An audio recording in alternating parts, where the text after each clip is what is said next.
नमस्कार दोस्तों, defence news Hindi में आपका स्वागत है। आज की खबरें।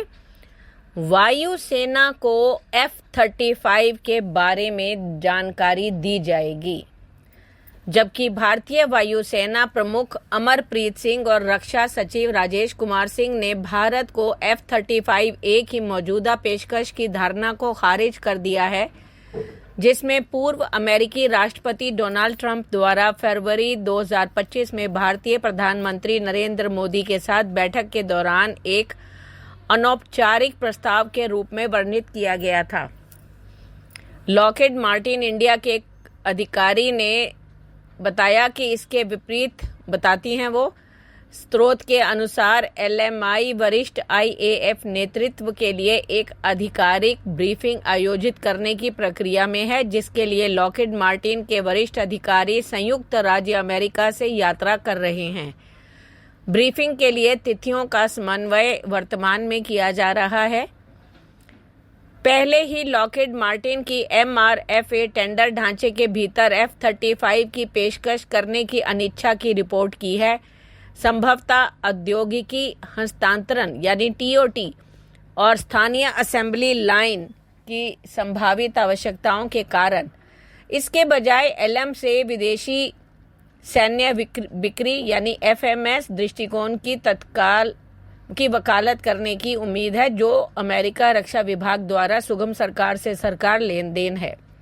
अगला, इजेक्टेबल रॉकेट इग्निशन प्रणाली।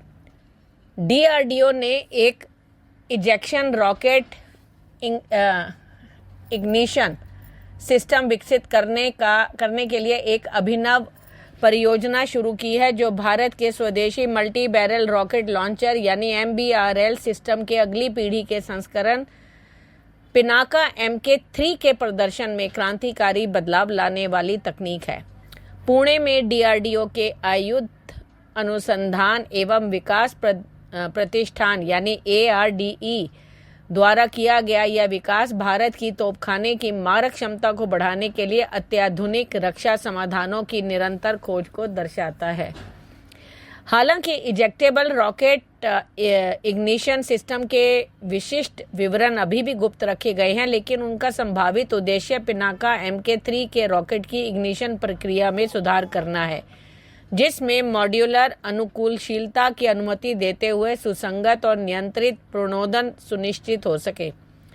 पारंपरिक रॉकेट इग्निशन सिस्टम प्रोजेक्टाइल के भीतर तय किए जाते हैं, लेकिन एक इजेक्टेबल डिजाइन लॉन्च के बाद इग्निशन घटक को अलग करने में सक्षम हो सकता है, जिससे उड़ान के दौरान संभावित रूप से वजन कम हो सकता है, ईंधन दक्षता का अनुकूलन हो सकता है और रेंज या पेलोड क्षमता बढ़ सकती है। इस तरह की प्रणाली सुरक्षित हैंडलिंग और भंडारण के साथ साथ क्षेत्र में तेजी से पुनः लोड करने की सुविधा भी दे सकती है, जो भारतीय सेना की परिकल्पित एकीकृत रॉकेट फोर्स के लिए एक महत्वपूर्ण लाभ है। अगला, ब्रह्मोस MA के लिए एयरबॉर्न लॉन्चर विकसित करने के लिए साझेदारी। भारत की प्रमुख मिसाइल निर्माता कंपनी ब्रह्मोस एरोस्पेस ने निजी क्षेत्र की एक कंपनी के साथ मिलकर ब्रह्मोस NG के लिए एक एयरबोर्न लॉन्चर विकसित करने की महत्वाकांक्षी परियोजना शुरू की है, जिसे अब ब्रह्मोस MA यानी मिनी एयरबोर्न के रूप में पुनः ब्रांडेड किया गया है। यह हल्का लॉन्चर, जिसका वजन मात्र 220 किलोग्राम है, सुपरसोनिक क्रूज मिसाइल को भारतीय सेना के लड़ाकू विमानों की एक विस्तृत श्रृंखला के साथ एकीकृत करने के लिए डिजाइन किया गया है, जिसकी शुरुआत सुखोई Su-30 MKI और तेजस Mk1A से होती है। 2025 की शुरुआत में घोषित यह विकास भारत की स्वदेशी रक्षा क्षमताओं को मजबूत करता है और ब्रह्मोस MA को भारतीय वायुसेना के शस्त्रागार में एक गेम चेंजिंग हथियार के रूप में स्थान देता है।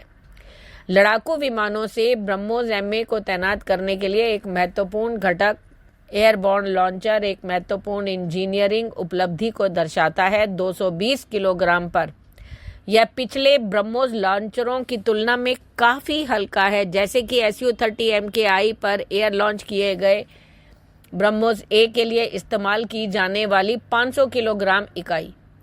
यह वजन में कमी तेजस MK-18 जैसे छोटे प्लेटफॉर्म के साथ संगतता को भी बढ़ाता है, जिससे IAF बेड़े में मिसाइल और परिचालन पहुंच का विस्तार होता है।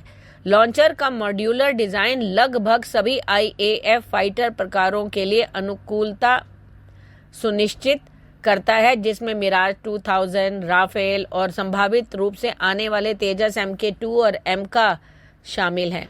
अगला, GEHAL 80% TOT डील में देरी।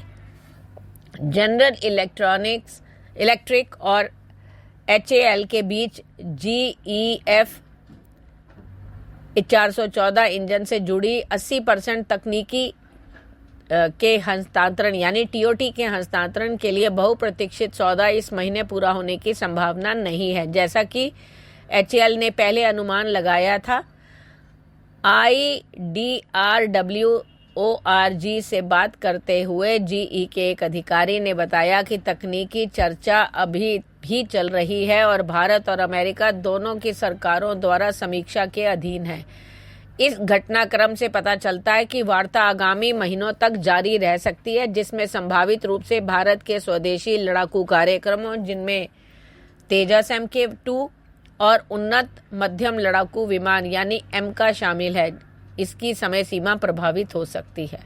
अगला, रुद्रम 2 ने अंतर्राष्ट्रीय रुचि हासिल की। बेंगलोर में आयोजित एयर इंडिया 2025 में भारत के रक्षा अनुसंधान एवं विकास संगठन यानी DRDO ने रुद्रम 2 हवा से सतह पर मार करने वाली मिसाइल का एक मॉडल प्रदर्शित किया, जिसने अंतर्राष्ट्रीय प्रतिनिधि मंडलों का काफी ध्यान आकर्षित किया।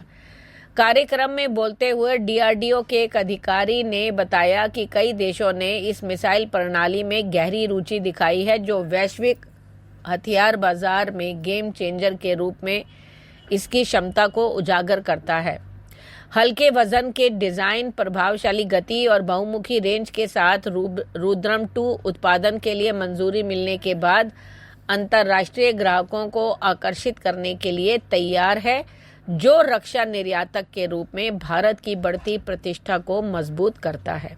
अगला, तारा प्रिसीजन गाइडेड बम। भारत के DRDO ने टैक्टिकल एडवांस रेंज ऑगमेंटेशन यानी TARA precision guided bomb system के लिए कैप्टिव फ्लाइट ट्रायल की शुरुआत के साथ अपने स्वदेशी हथियार कार्यक्रम में एक महत्वपूर्ण छलांग लगाई है। भारतीय वायुसेना ने जगुआर स्ट्राइक विमान में एकीकृत तारा आधुनिक युद्ध क्षेत्र चुनौतियों से निपटने के लिए डिजाइन किए गए एक बहुमुखी उच्च सटीकता वाले हथियार के साथ IAF की डीप स्ट्राइक क्षमताओं को बढ़ाने का वादा करता है।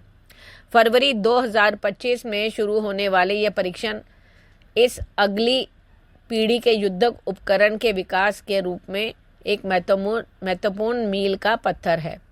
तारा या tactical advance range augmentation DRDO द्वारा विकसित ग्लाइड बमों का एक परिवार है, जो लागत प्रभावी, लंबी दूरी और सटीक हमले के विकल्पों के साथ IAF के शस्त्रागार को बढ़ाने के लिए है। कई प्लेटफॉर्म पर अनुकूलीय होने के लिए डिजाइन किया गया तारा 3 भार वर्गों में उपलब्ध होगा। पहला तारा 250 किलोग्राम, दूसरा 450 किलोग्राम, तीसरा 500 किलोग्राम।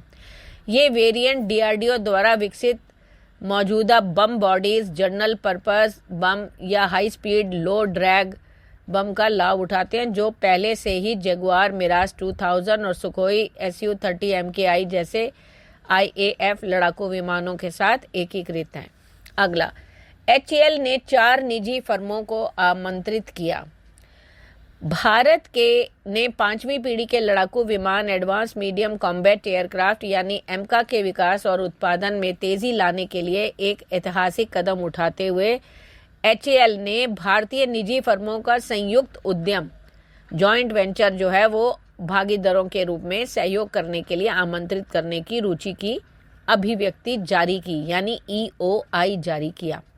2025 की शुरुआत में घोषित इस पहल का उद्देश्य MK असेंबली के निर्माण के लिए निजी क्षेत्र की विशेषज्ञता और क्षमता का उपयोग करना है, जो भारत के एरोस्पेस क्षेत्र में आत्मनिर्भरता की दिशा में एक महत्वपूर्ण कदम है। अगला, तेजस MK2 में सॉफ्टवेयर अपग्रेड।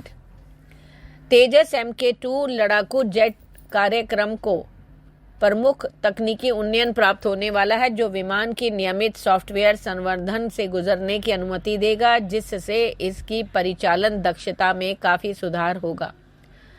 ADA के एक अधिकारी के अनुसार तेजस MK2 उन्नत मिशन कंप्यूटर और प्रोसेसिंग सिस्टम से लैस होगा, जो लगातार अंतराल पर सॉफ्टवेयर अपडेट को अवशोषित करने में सक्षम होगा। यह विकास पारंपरिक रूप से धीमी और श्रमसाध्य अपडेट प्रक्रिया को समाप्त कर देगा, जिसे लागू करने में अक्सर महीने लग जाते हैं। तेजस MK2 का नया सॉफ्टवेयर आर्किटेक्चर भारतीय वायुसेना और HAL को विमान के प्रदर्शन को बेहतर बनाने और नए सेंसर को एकीकृत करने के उद्देश्य से नियमित अपडेट जारी करने में सक्षम बनाएगा। धन्यवाद।